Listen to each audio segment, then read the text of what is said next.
Pagi-pagi diajar Pak Hendra. Terima kasih atas perhatiannya. Well, halo semuanya. Perkenalkan kami dari kelompok satu yang terdiri atas dua anggota.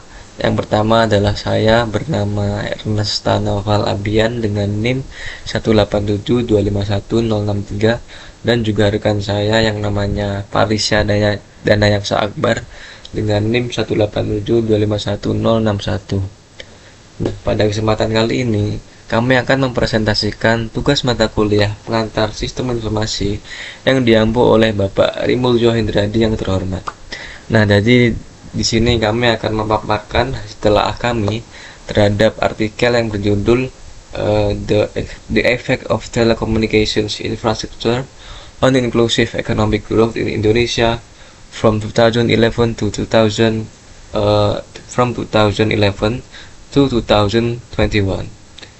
Jadi artikel ini ditulis oleh Sekar Asmarogati dan Khairun Nurofik yang terbit pada tahun 2023. Nah, kenapa saya memilih artikel ini untuk diangkat?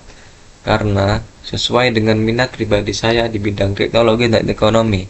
Di sini topiknya menarik karena menghubungkan perkembangan telekomunikasi seperti jaringan BTS dan juga internet yang digabungkan atau difusionkan dengan pertumbuhan ekonomi yang lebih inklusif. Nah, jadi dengan begitu kita bisa melihat nih, gimana sih infrastruktur digital itu bisa memberikan big influence terhadap perekonomian masyarakat.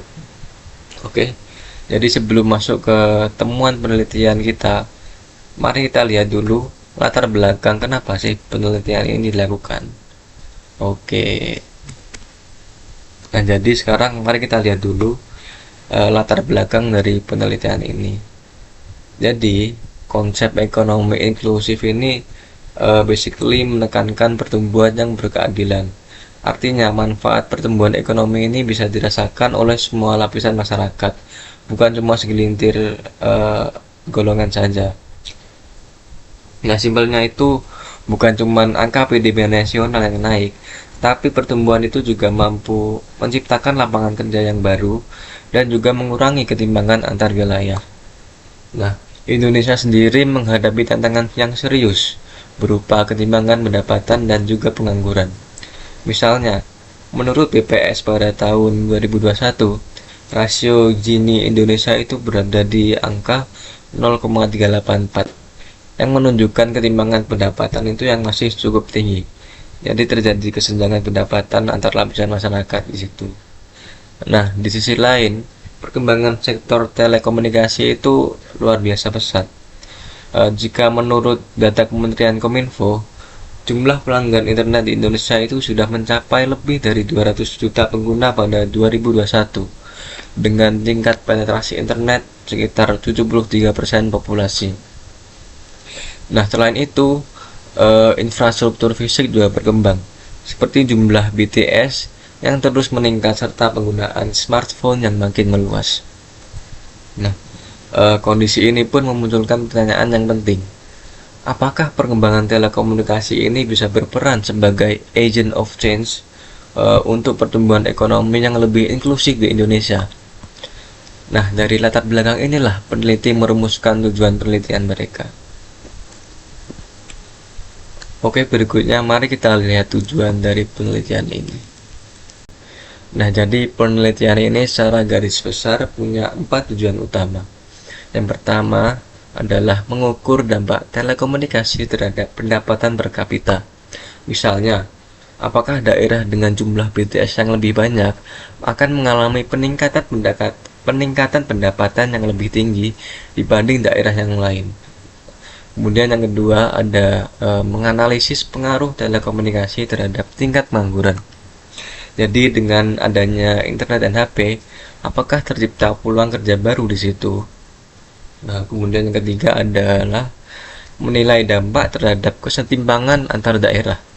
Nah, jadi apakah telekomunikasi ini akan membantu mempersempit kesenjangan ekonomi antar wilayah atau bahkan tidak akan berpengaruh? Kemudian yang keempat adalah mengukur kontribusi telekomunikasi terhadap IP atau singkatan dari Indeks Pembangunan Ekonomi Inklusif.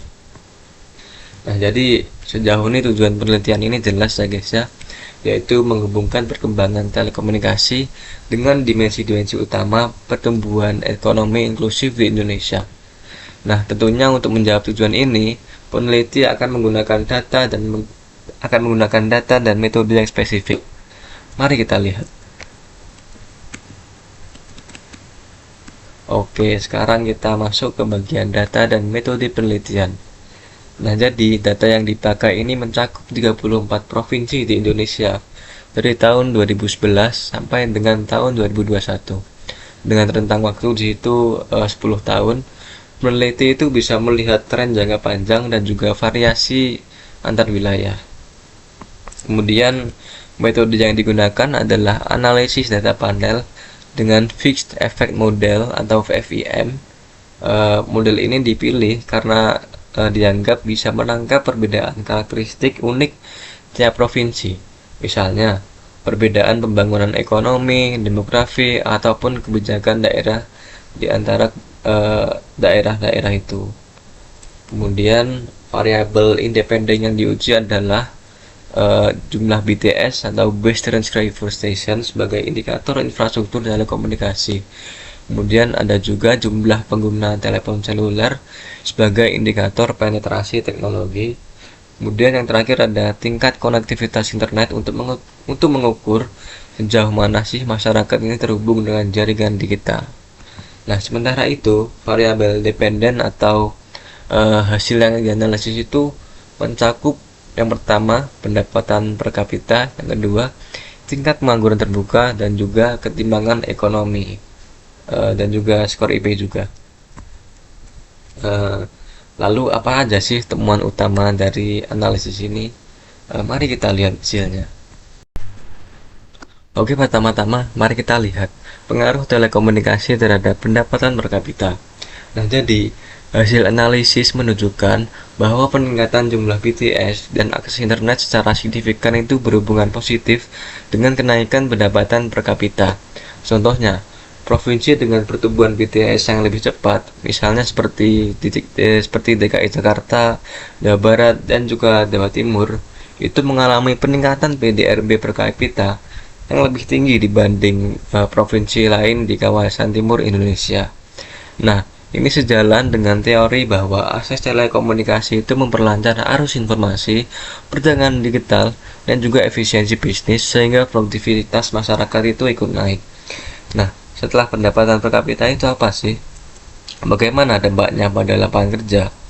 Nah, tentunya hasil penelitian ini menunjukkan bahwa peningkatan akses telekomunikasi ini juga dapat menurunkan tingkat pengangguran terbuka. Misalnya di Jawa Tengah dan Jawa Timur, perkembangan e-commerce dan platform digital itu membuka peluang kerja baru, terutama di sektor jasa dan UMKM. Menurut BPS 2021, informasi dan komunikasi itu bahkan tumbuh komposit 10% per tahun, lebih tinggi dari rata-rata PDB nasional. Artinya, semakin luas jaringan telekomunikasi, semakin besar pula kesempatan kerja yang tercipta. Nah, lalu, apakah hal ini juga berdampak pada ketimbangan pendapatan? Untuk ketimbangan pendapatan ini hasilnya cukup menarik sih. Peneliti itu menemukan bahwa akses telekomunikasi berkontribusi dalam menurunkan ketimbangan antar daerah, meskipun di situ efeknya itu berbeda-beda. Misalnya provinsi dengan infrastruktur telekomunikasi yang lebih maju seperti Jawa dan Sumatera itu lebih cenderung menunjukkan tren penurunan rasio Gini yang lebih stabil dibandingkan wilayah yang infrastrukturnya lebih tertinggal, misalnya seperti Papua atau Maluku. Namun secara nasional, rasio Gini Indonesia itu turun dari 0,41 pada 2011 menjadi 0,384 pada 2021. Nah, di sini telekomunikasi itu disebut sebagai salah satu faktor pendukung yang kuat karena membuka akses ekonomi yang lebih merata.